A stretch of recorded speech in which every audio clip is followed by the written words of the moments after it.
de la Sociedad Latinoamericana de Gastroenterología Pediátrica, Hepatología y Nutrición y de la Sociedad Norteamericana, lo mejor de la reunión de la Sociedad Europea,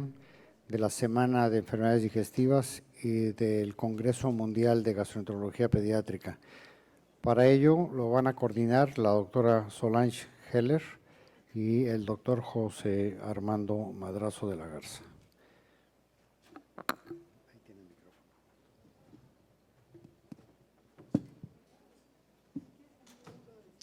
¿Te presento?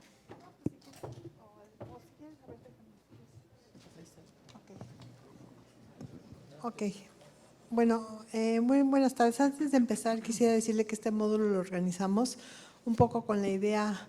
del concepto de ecos internacionales para los que están acostumbrados y que han visto este tipo de programas, en el cual la idea es buscar algunos aspectos interesantes de actualización que sean interesantes para todos nosotros.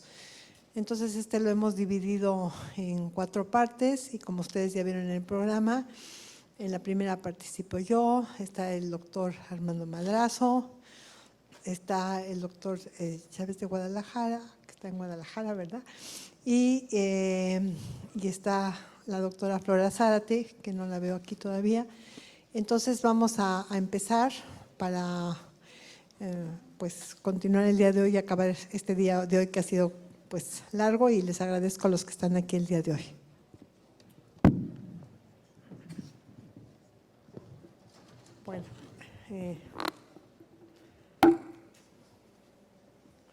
Bueno, pues vamos a empezar. Me toca a mí hablar sobre nutrición temprana y básicamente lo que puede haber de nuevo y de interesante y de vanguardia en lo que tiene que ver con lactancia materna, componentes bioactivos y microbiota intestinal. Como ustedes saben, estamos viviendo en una época en la que las evidencias, los metaanálisis, lo que podamos tener realmente importante para valorar lo que hacemos todos los días es importante.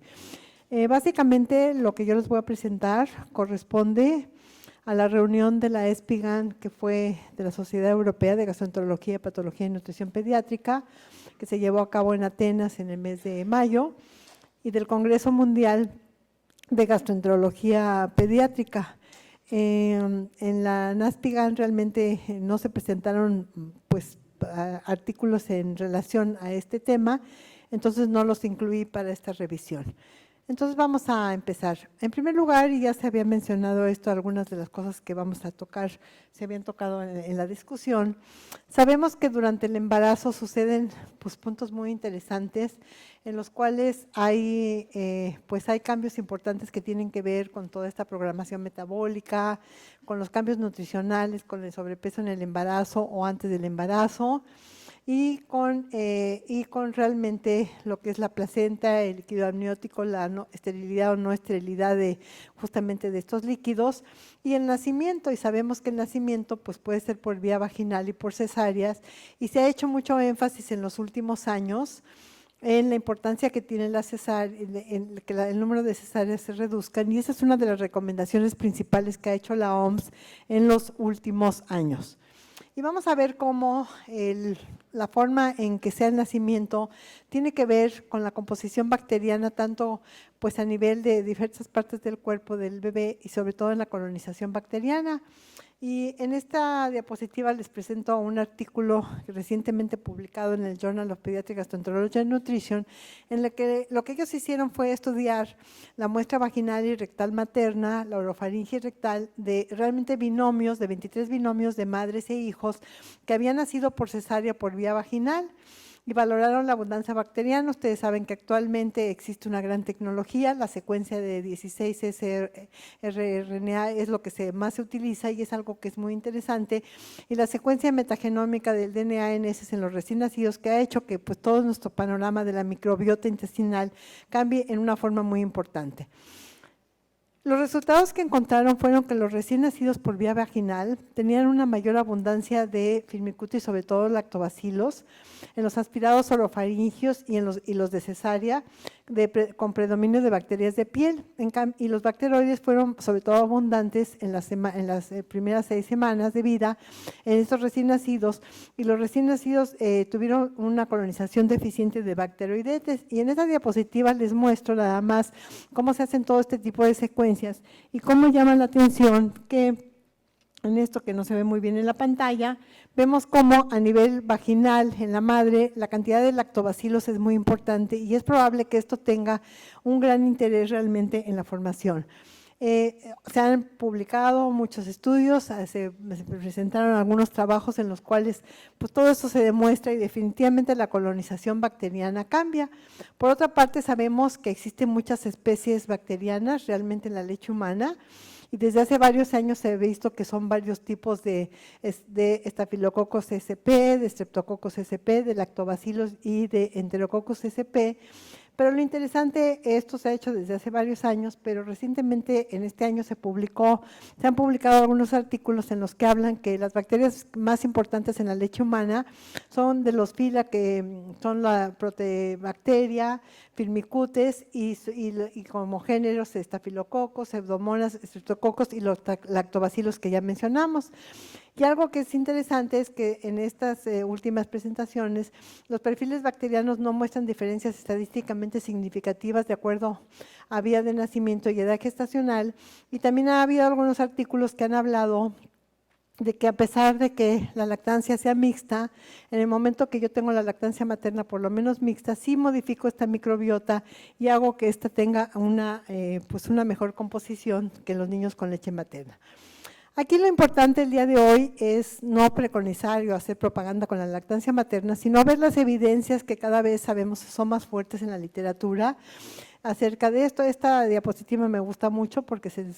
puede publicar en La Jornada cuando fue la Semana Internacional de la Lactancia Materna, y en la cual se dice que la UNICEF pide mucho intensificar la lactancia materna, y eso es algo muy interesante.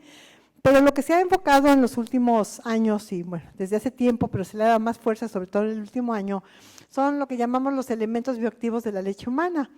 La leche humana confiere factores bioactivos que van a ser capaces de inhibir la inflamación, estimular la producción de anticuerpos específicos, incluyendo antioxidantes, interleucina 1, 6, 8 y 10, factor del TGF, que es el factor de crecimiento transformador, defensinas, otros factores. Y lo interesante es que se ha estudiado mucho la composición de la leche en cuanto a lípidos, proteínas, anticuerpos y carbohidratos como oligosacáridos de la leche materna. Y todos sabemos que si nosotros analizamos las fórmulas infantiles, pues todas las fórmulas infantiles que tenemos actualmente, que teníamos y que van evolucionando, definitivamente siempre van a buscar parecerse a la leche materna, y frecuentemente pues, lo logran bastante bien, y hay que tomar en cuenta que eso es una realidad que es importante y que también se debe tomar en cuenta como una de las cosas que nos debe interesar. En los últimos años ha habido varios metaanálisis que hablan sobre la prevención de la obesidad, y a mí uno de los que más me gustan es este que salió en el New England Journal of Medicine del 2013,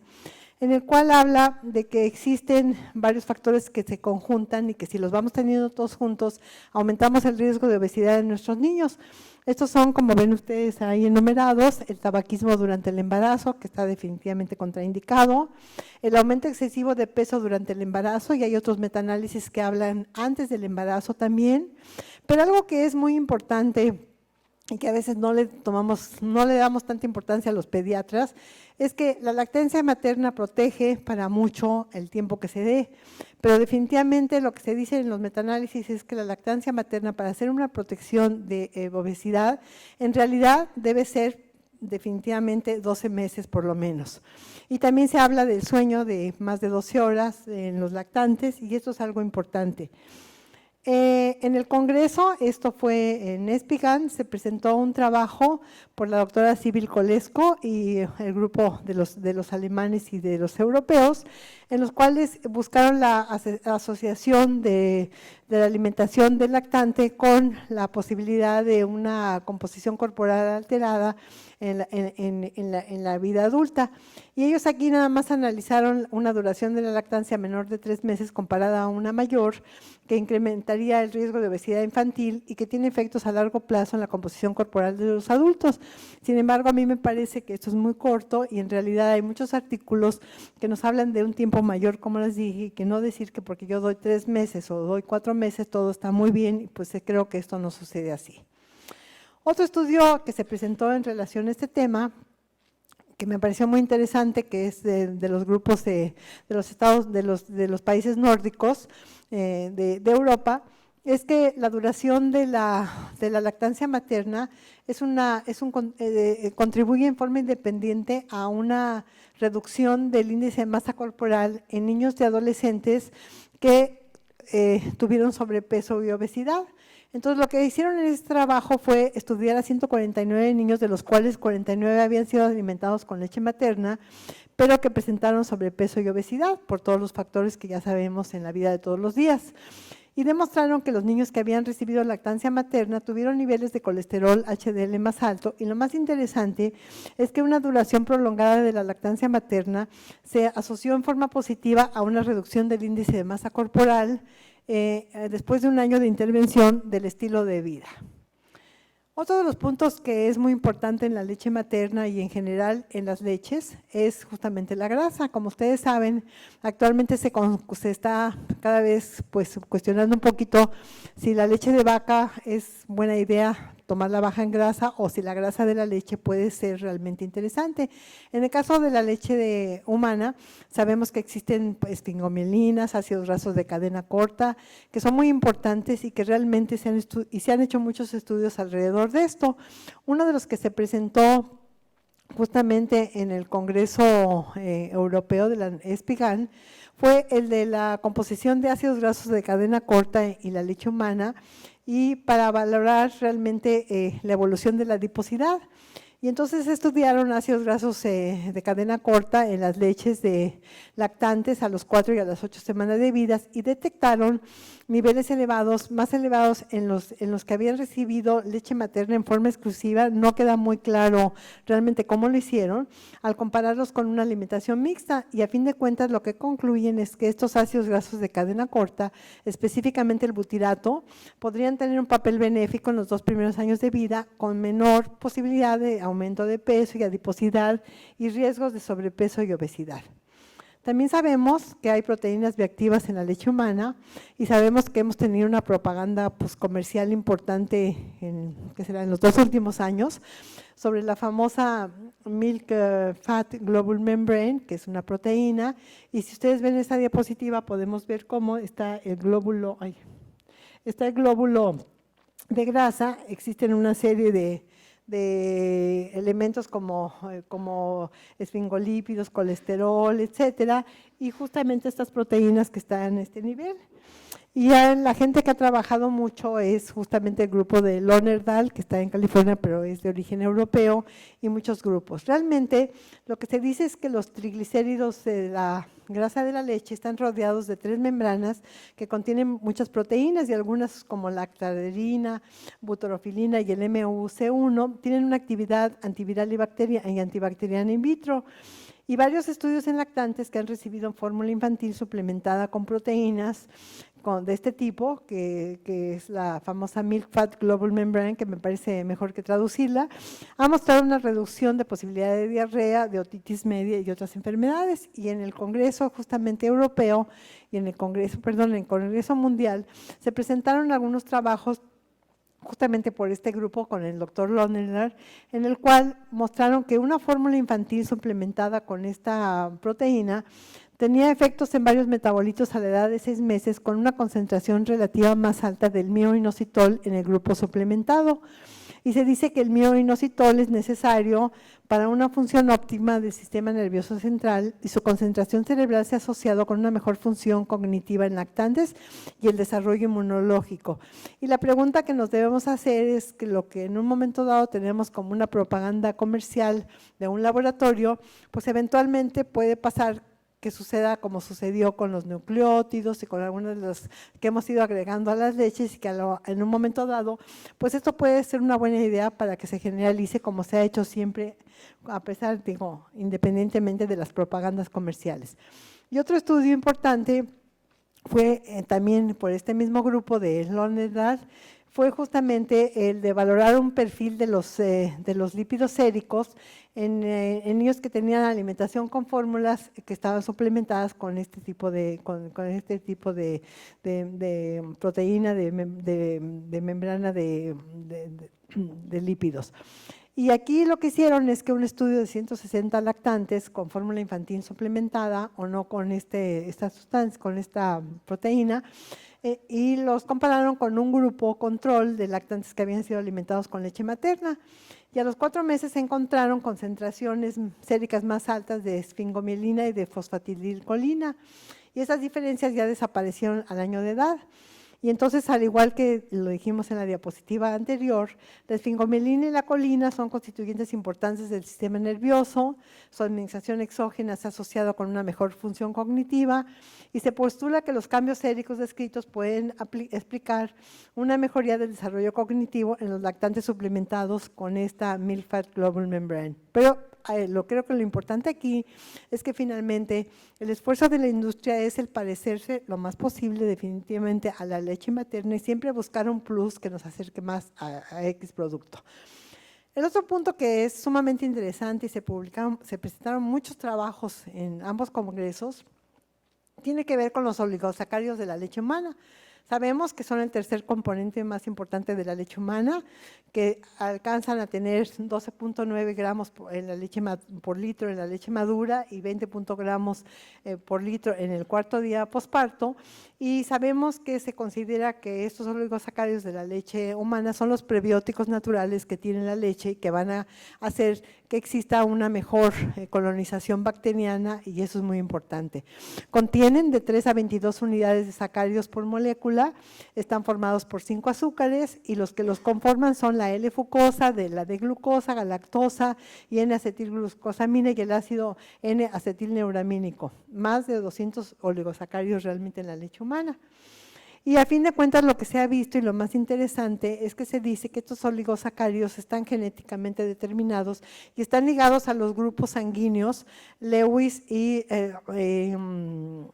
otro que ahorita olvidé, que son 2 grupos sanguíneos importantes, y lo que se ha visto es que existen diferentes formas en que se van a presentar y se van a dividir de acuerdo a esas enzimas que están en esta diapositiva,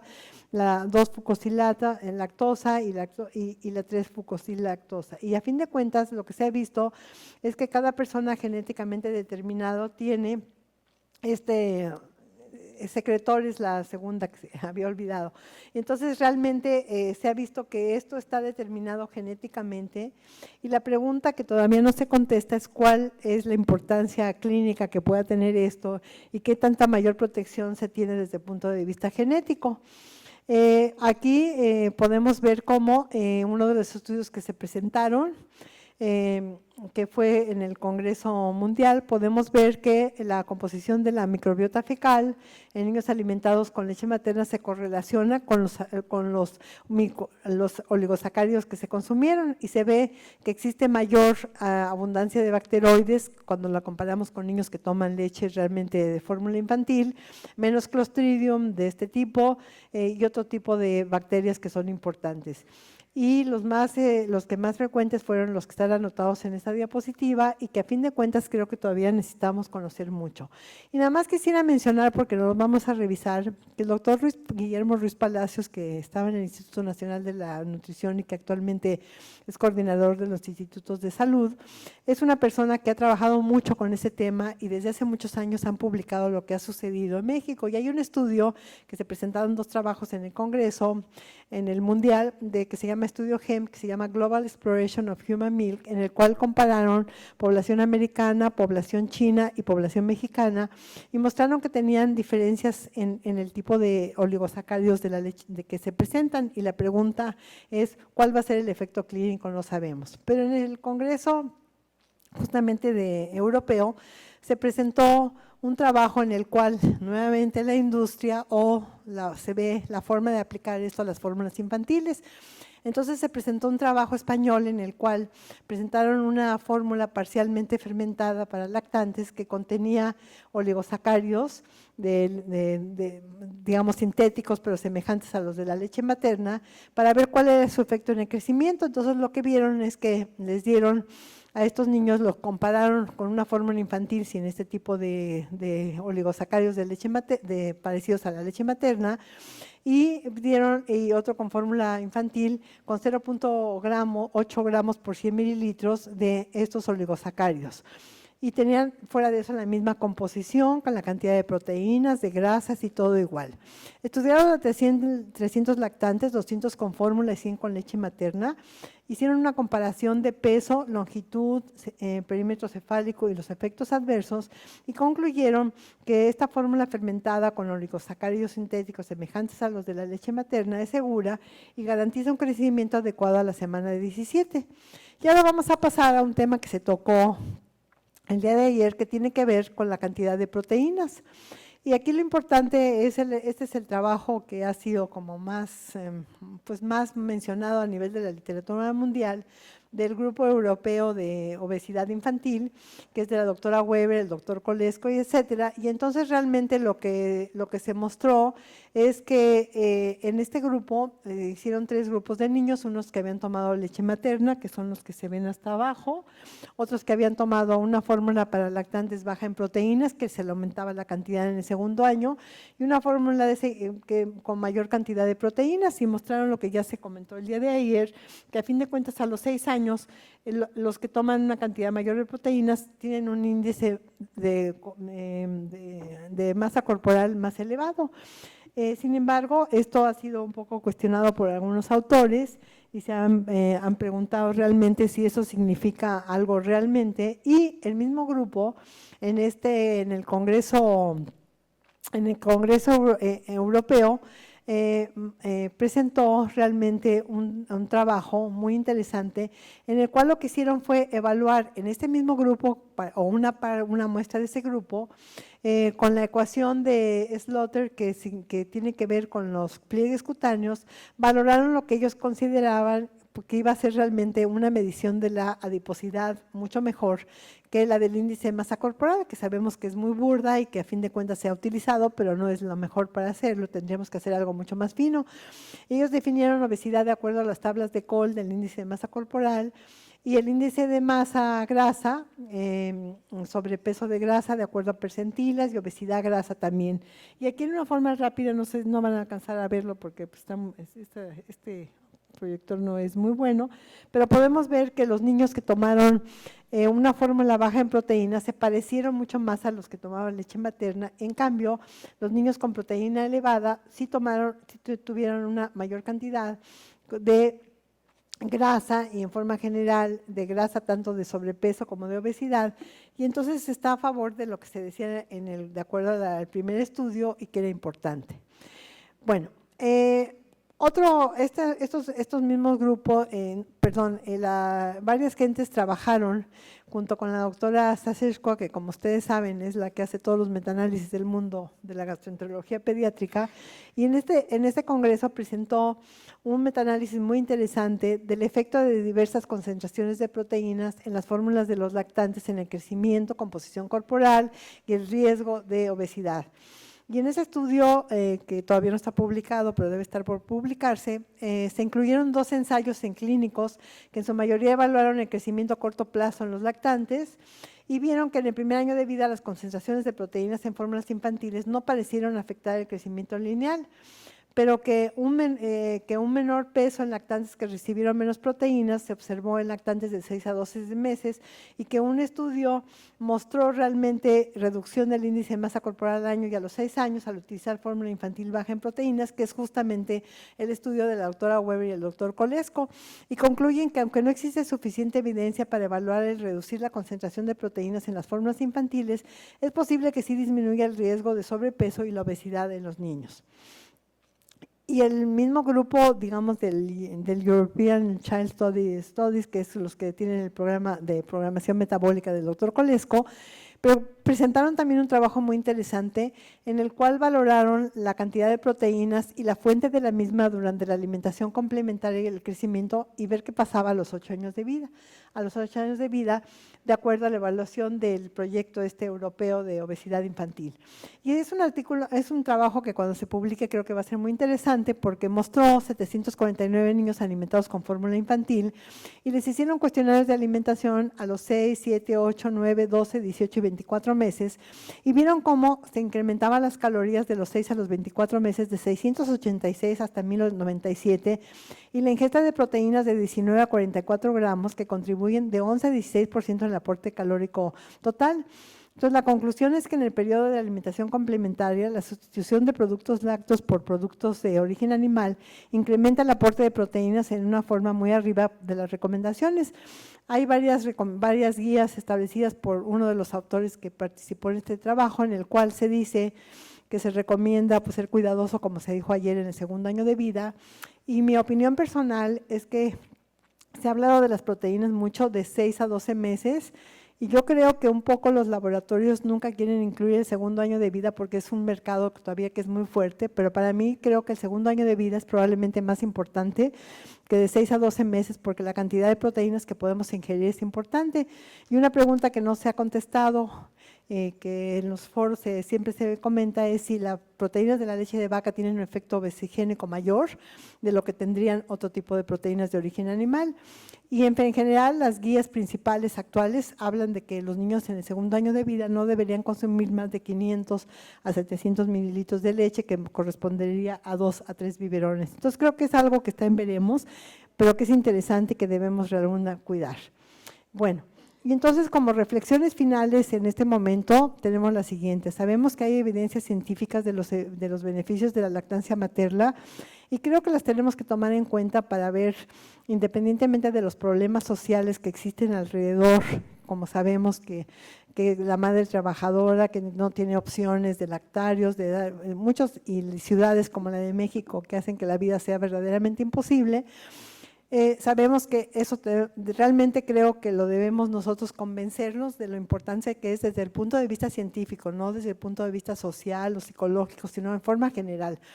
Sabemos que hay componentes bioactivos de la leche materna que tienen aplicaciones clínicas, el día de hoy no hablamos mucho de esto, pero está el caso, por ejemplo, de la lactoferrina que ha tenido papel muy importante y creo que sí debemos cuidar ampliamente la ingesta de proteínas en los 2 primeros años de vida, pero yo considero que sobre todo en el segundo año de vida. Aquí está mi correo y les agradezco su atención. Muchas gracias.